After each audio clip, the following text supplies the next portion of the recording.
Welcome. In this video, you'll learn how to run an all-hands meeting. By the end of this video, you'll gain at least one new idea about how to run your next all-hands meeting better. You'll gain insight on how early you should start to plan for your all-hands meeting. You'll learn the most important person that you need to select for your next all-hands meeting. And you'll gain insight on the #1 factor for all-hands meeting success. At the end of this video, I'll share an all-hands meeting that spanned 6 countries and was a huge success.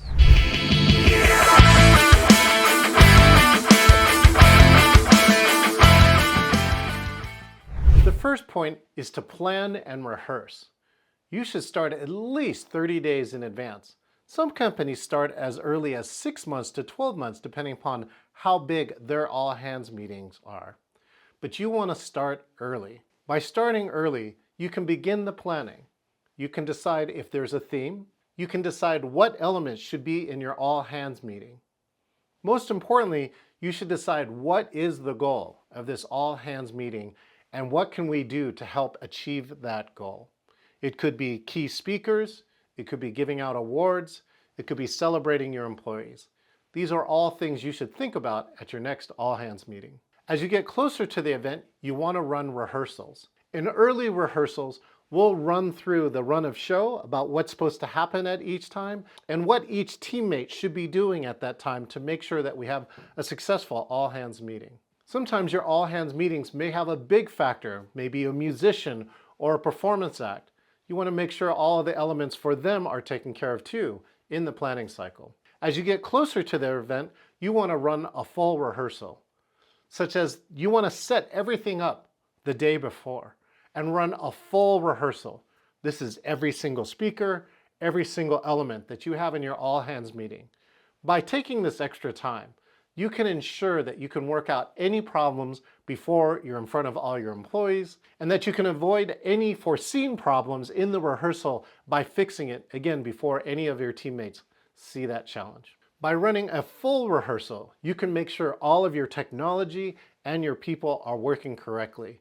You can have time to redo it, change it in the moment, and fix it until it's right.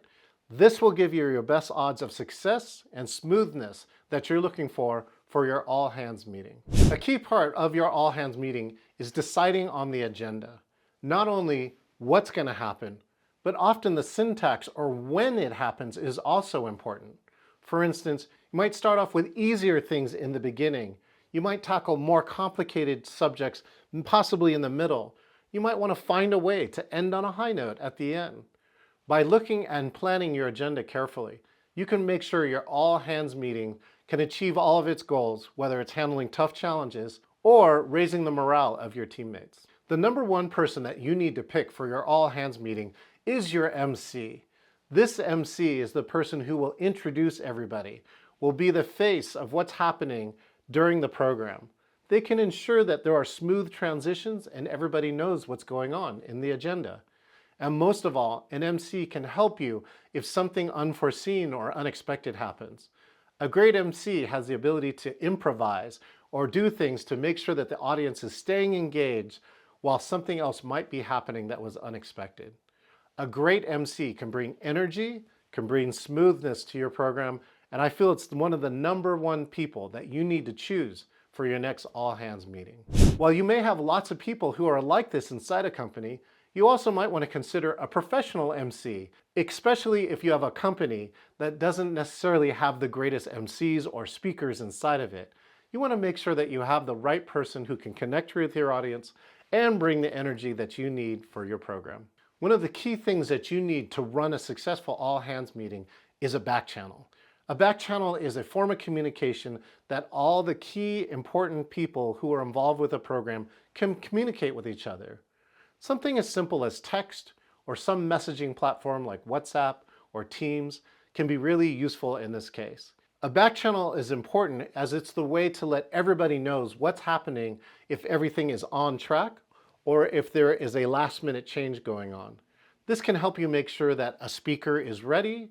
That can also help that a performer is ready. It can also let you know that the audience is receiving something maybe in an unexpected way, whether unexpected positive or it could be a challenge, and that you might need to Either highlight that moment, or you might need to shift immediately, cut something short, or change something in the program to make sure you achieve your goals. A back channel will do all of that. In some of the programs that I've run, we sent over 1,000 messages in a 60-minute period to make sure that we're handling everything that can happen. If you really have a big show, you might even go to an audio back channel. These are headsets or radios that only the staff can hear so that you can hear all the transitions happening to the moment. Those are the different ways that you can create a back channel, and you'll find that the communication is key to the teamwork that you need to run a successful all-hands meeting. One of the top tips in running your all-hands meeting is to engage. This is a place where your MC might be able to be very valuable. You might be able to go out and be able to engage with the audience. One time, something unexpected happened and there was 10 extra minutes. The MC was able to tell the audience to meet 3 new people in the audience. This helped create engagement even though it was an unexpected moment. Look for all the different things that you can do to engage with your audience. It may be talking with each other.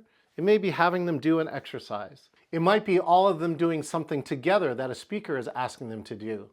There are multiple ways to engage your audience. It might be a technology piece where everyone can contribute an answer or answer a question all at the same time using technology. There are multiple ways to engage your audience. Make sure and design those ways in so that everybody feels heard at your next all-hands meeting. The last tip is if you're going to gather this many people together, create some energy. Make sure and use music or whatever you do at your company to create energy. Celebrate successes, share big numbers. Maybe it's a positive financial report. There are lots of different ways to create energy in your all-hands meetings. Also, many companies have hidden talent inside of their employees. See if you can discover that and put it on stage. Maybe you have a musical performer, or you have a dance performer, or some other type of way to create energy. Creating energy at your all-hands meeting is one of the ways that you can raise morale. People can feel great for being at that all-hands meeting. It's one of the ways that you can know that the company is headed in a positive and valuable direction. Creating energy can also happen when you celebrate your teammates, or celebrating the shipment of a new product, or many of the other different ways to create energy in an all-hands meetings. Think about that when you're creating your agenda. How can you create energy in your all-hands meeting? Here's a story about how to run an all-hands meeting. This company is a 3-dimensional dental printing company, and they celebrate the anniversary of when the 4 founders started their company on Kickstarter. The company now has 600 employees around the world in 6 different countries. To run this meeting, they needed to work together and closely with all the team members in the 6 different countries. We had presenters in America, in Germany, in India, as well as China. They added many features to this meeting to make this all-hands meeting a great celebration for their 9th year of being in business. They even got Usain Bolt, the fastest man in the world, to be their spokesperson because their product uses 3-dimensional printing to print out dental items such as mouthguards and teeth faster than anybody else. Using planning, using pre-made exciting videos, by using Usain Bolt, by using speakers in all 6 different countries, many of them presenting in person and in virtual. They were able to give away awards. They were able to celebrate success. They were able to celebrate the launch of a brand new product that can print molars in the fastest way possible for the first time that they have ever seen.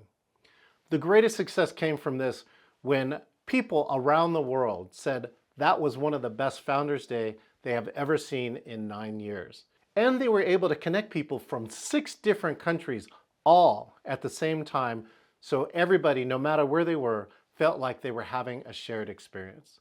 That's what you're looking for in your all-hands meetings, a shared experience, excitement, and a way to show people that this is the company that you want to be working for, and success is expected on the horizon. If this video has been helpful and you want to take your next all-hands further, then I have a gift for you. Normally, I have a masterclass that people pay $100 or more for, and I'm going to give it away to you for free.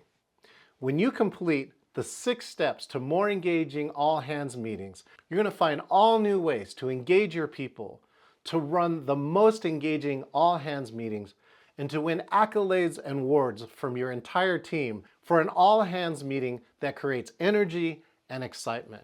Make sure and click the link in the description so you can get access to this class now.